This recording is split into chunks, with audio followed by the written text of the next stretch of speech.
Once upon a time, at the very edge of the world, where night never fully claimed the sky, there lay a northern kingdom bathed in endless twilight.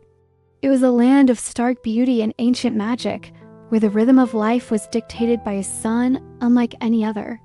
In summer, this sun refused to set, circling the horizon like a watchful golden guardian, painting the ice-capped mountains in hues of amber and rose.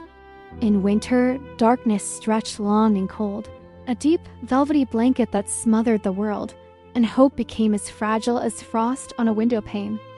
In this land of extremes, a princess was born, a child destined to be unlike any other. Her name was Althaea. On the night of her birth, something extraordinary happened. The midnight sun, which had been a pale, distant jewel in the winter sky, suddenly flared with a brilliance that hadn't been seen in 1,000 years. A soft, golden glow seeped from the palace windows, pouring into the snow-covered streets and turning the white landscape into a field of liquid gold. When the midwives lifted the newborn princess, a collective gasp filled the room. Her skin shimmered faintly, as if she carried starlight just beneath it. Her tiny heart pulsed with a palpable warmth, a gentle heat that seemed to push back the bone-deep chill of the long winter. Wherever her small, curious fingers touched, the frost on the stone walls receded, leaving behind a dew-kissed surface. The elders of the kingdom, their faces etched with the wisdom of ages, gathered and whispered an ancient prophecy, one almost lost to memory. When the world forgets its warmth, the sun will hide itself in a human heart. It was clear to all who saw her that Althaea was that heart. As Althaea grew from a luminous child into a graceful young woman, her inner light grew with her. It wasn't just a shimmer on her skin anymore, it was a force of nature. Flowers, defiant and vibrant, bloomed in her footsteps, even amidst the deepest winter snows. Sick and injured animals, drawn by an instinct they couldn't understand, would find their way to her, and as she knelt beside them, offering a gentle touch, their ailments would fade away. The people of the kingdom adored her. They didn't fear her gift.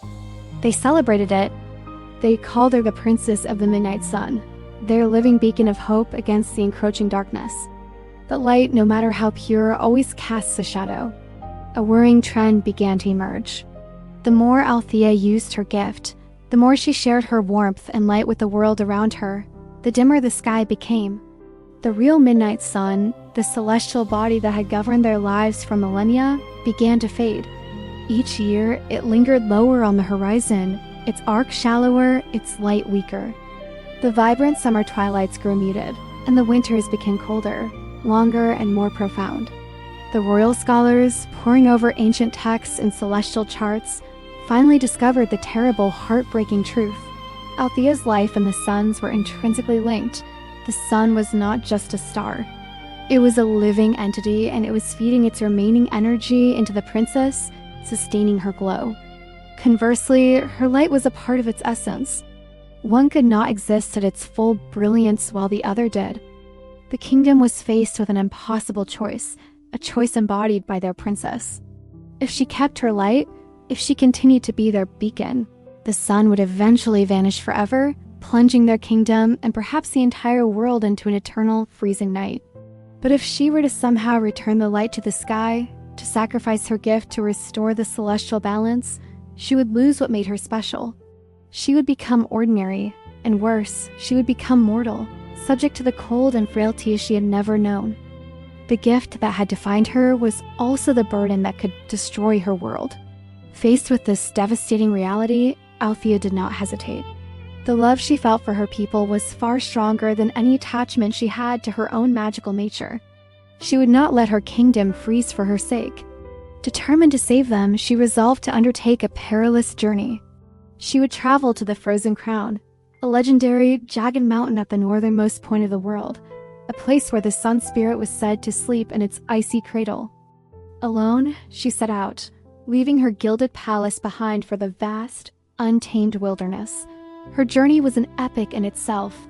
She crossed glassy, frozen seas where monolithic icebergs drifted like silent ghosts. She walked through forests of ice, where the trees were carved from ancient glaciers, and they sang a high, haunting melody when the wind blew through their crystalline branches. Along the way, she met creatures who had long forgotten the sensation of true warmth, but still remembered the nature of kindness. A blind old reindeer, its coat the color of winter dusk, followed her for days, guided not by sight, but by the gentle heat that radiated from her. A secluded village of shadow people, beings made of dusk and whispers who shied away from all light, found they could comfortably warm their hands by her presence. They begged her to stay and be their eternal hearth. She even encountered a lonely ice giant, imprisoned by chains of his own frozen sorrow. As her gentle glow fell upon him, the chains melted, and the giant wept tears that steamed in the cold air. His heart unburdened for the first time in centuries. Each encounter, each act of giving, taught Althaea a profound lesson. Light was not merely something that shone from a single source.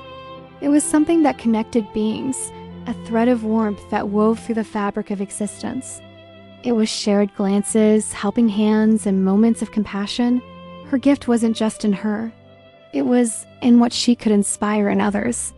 Finally, after a journey that tested her spirit and body, Althaea reached the summit of the frozen crown.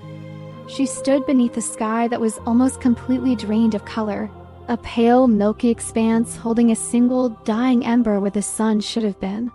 There, in a cavern of pure ice, she met the sun spirit. It was a being of faded light, its form cracked and dim, bound by the ancient laws of balance it could not break.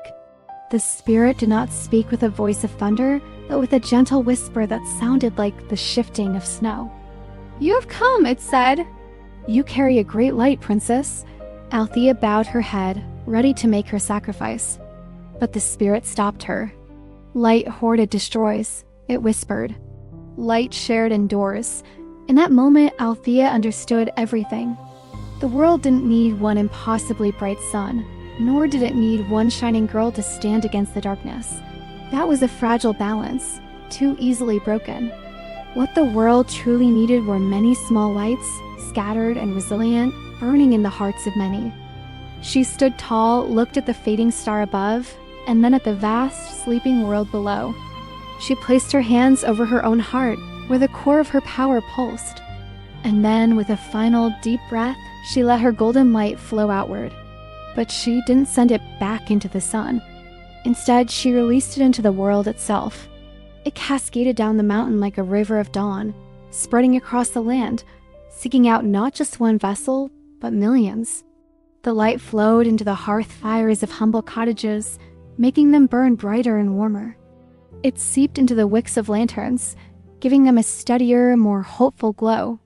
It found its way into the courage of ordinary people, into the kindness of strangers, and into the love of families. As her light emptied into the world, the midnight sun in the sky began to rise again. It was not the blazing, fierce sun of old, nor was it the dim ember it had become. It was softer, gentler, but steady. A sustainable light for a sustainable world. On the mountain peak, Althaea fell into the snow, her radiant glow completely gone, but she was not cold.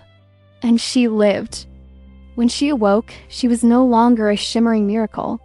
Her skin was just skin, and her touch was just a human touch. Yet, everywhere she'd walked, everywhere her light had reached, small lights remained. The warmth of the world no longer depended on one princess. Althaea returned home not as a goddess, but as a wise and compassionate queen. She ruled with a gentle hand, teaching her people the lesson she had learned on the frozen crown, that hope does not belong to the sky alone. It lives and breathes wherever kindness is chosen, wherever one person shares their small light with another. And so the kingdom flourished in a new kind of balance. They learned that even when the great sun sleeps and the nights are long, light can always be found in human hearts. Thank you for watching. If you enjoyed this story, please consider liking this video and subscribing to our channel for more tales from the edge of the world.